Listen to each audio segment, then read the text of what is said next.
So just to give you a preview of where this is going, and especially to tie it into violence, you will have, obviously, in Nazi Germany, this idea of the superiority of the races, right? The Aryans are more superior. There's a hierarchy. Like you have Aryans, you have maybe people from Asian descent, you have all these people. Then way, way, way, way at the bottom, you have like Africans, right? And you know, Gasset, though I do love his text, he said something here about Africans that I didn't quite like in this chapter. But, I forgive him for it because, time and place. But, so the masked man says, hey, there's this idea in science, and I don't really understand that idea, but, I had a dinner conversation about science with a real scientist, and who really cares what the facts are? But what I gleaned from that is, yeah, Darwinism's cool, so on and so forth, but, now I'm going to create I'm going to be the embodiment of nature, and I'm going to make life harder for other people, right? So that you modify the original ideology into some morphed ideology, and so on, right? And what you end up doing is you create a pseudoscience. So you go around and you measure people's heads, and you measure the length of people's noses, and you somehow think that this is going to trace to how smart they are, and you look back, 30, 40, 50 years later, and you're like, wow, they really justified the extermination of all those people based on that absolute absurdity. It's complete crap. It's a hoax. They pull it out of thin air, right? So that what the masked man does isn't knowledge. What the masked man does isn't science. The only thing that the masked man does, and he does it well, is what's technically classified as pseudoscience, right? What he really does is pseudoscience. He has pseudo knowledge, right? He pretends. He put on the white coat, and he walks around campus as though he were a doctor, but he's not, right? He tries to speak as though he has all the knowledge, but it's completely vacuous once you get past the veneer of intellect. There's no substance there, and that is, and this is important, and that is the fundamental point behind Gasset's analysis in chapter 9, is that at its root, the difference between the pseudoscientist, the masked man, and the scientist is that the scientist really has an understanding of truths, right? Of fundamental principles. Now, granted, this is always in deference to and inference to the best explanation, right? The best explanation, given the scientific tools and understandings at the time, is all that there is to truth, right? And that is itself modified and socially constructed. But the masked man says, no, I know all that there is to know, and what I say goes, right? It's the pseudoscience, so that the scientist has an understanding, and because he truly has an understanding of the truths of science, he then has the ability to create, right? But before he creates, she has to go through this very complex process of accessing the truths, right? So that it's not the case that you would say that Newton invented some of the laws of physics. A real scientist would never say that, right? It's not that Newton invented some of the laws of physics. What you would say is that there were these laws there prior to Newton, and what Newton did is he discovered those laws, right? And it's a weird thing, right? At this level of theory, you can easily lose a vast majority of people because it seems as though everything that exists around us is a construction of human beings. But the thing is that the universe functions with a certain regularity, a very explicit regularity. And that regularity, independent to the existence of human beings, would still continue. Now, we don't say that you invent it, scientists invent it, that mathematicians invent it, that you don't invent mathematical formulas. You discover a mathematical formula because it existed in abstraction before. It takes a particular type of mind to be able to arrive at that discovery. That's what's being stated. And similarly, it's not that you just sort of create this thing out of just thin air, because there is no value to it. If you recognize that the creation of this thing X, whatever X might be, and technically for this chapter it's technology, in the diversity of its meanings. When I create this thing, I recognize that this thing has substance.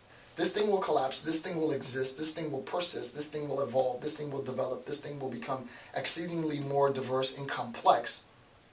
Why? Because the creation of this thing is based on the scientific accessibility to knowledge, right? I access it through studying, through learning, through years and hours and a lifetime of analysis, and then I'm given the gift of insight, right? So that what is being given is insight into the true workings of really essentially the universe, and that's what real scholars do. That's all we want. That's the only pride that we need, is that, wow, I was able to figure out one of the truths of reality, and I only need to figure out one of them for it to be an enormous accomplishment.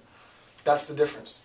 Now, granted, that is a lot of my interpretation of Gasset, right? And that's a pretty heavy interpretation of Gasset. But I don't think that I strayed from Gasset in any sense, because everything that I have said in this is either explicitly or sort of inferentially referred to in the text itself. And as I said before, I'm not doing a book review. I don't do book reviews. What I'm doing is of an extremely, extremely complex, in-depth, thorough, systematic analysis of the text for the purpose of satisfying any number of interdisciplinary needs. You might be able to look at these paradigms and use it in a business model, right? That you really have to understand the market, whatever the market is, knowledge of the market and what the demands and the needs of the market are, and then be able to create a product that satisfies those needs of the market, rather than just putting something out of the market arbitrarily and hoping that it catches, right? These things are timeless, these things are not. Same thing with medicine, same thing with knowledge, same thing with whatever. So there is, and that's why I do theory, and that's why I love theories, that there are an infinite many ways of applying sort of this theoretical construct to a diversity of sort of academic interests. Gasset says in the next page, which I think is very, very, very, very interesting.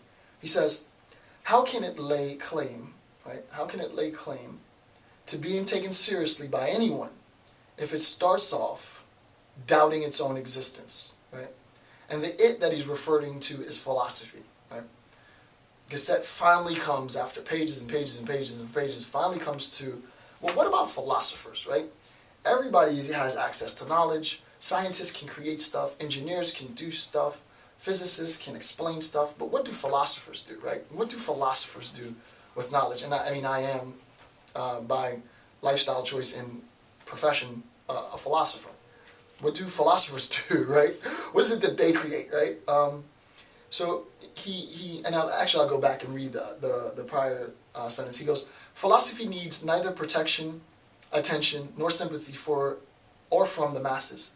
It maintains its character of complete inutility. Woo! So when I first read that, I was like, inutility? I didn't quite get what he meant. But then he goes, how can it, that is philosophy, lay claim to being taken seriously by anyone if it starts off doubting its own existence, right?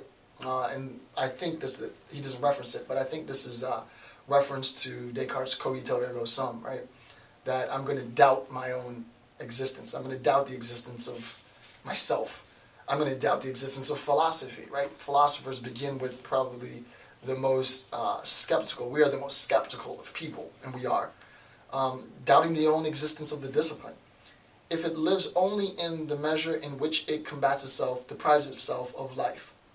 So what he says is, in a sense, we need to recognize that, hey, if the philosophers can do it, right? If the philosophers can do it, and they're not doing it for anything else other than, philosophia, the love of wisdom, the love of knowledge, then anything other than the love of knowledge, then wow, we need to be more like the philosophers, right?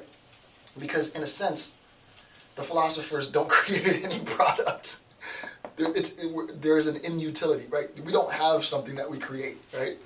I guess this YouTube video is something that I've created, but I mean, it exists in the ether, and it's digital, and it's not a product, and I can't sell it, and I can't make any money off of it. I mean, for all effective purposes, I don't create things, right? I am, like most philosophers, stuck gazing in the abyss of knowledge, and I'm just thinking about contemplating knowledge, and knowledge gives me information, and then I contribute back to the pool of knowledge, and so on, and so on, and that's it.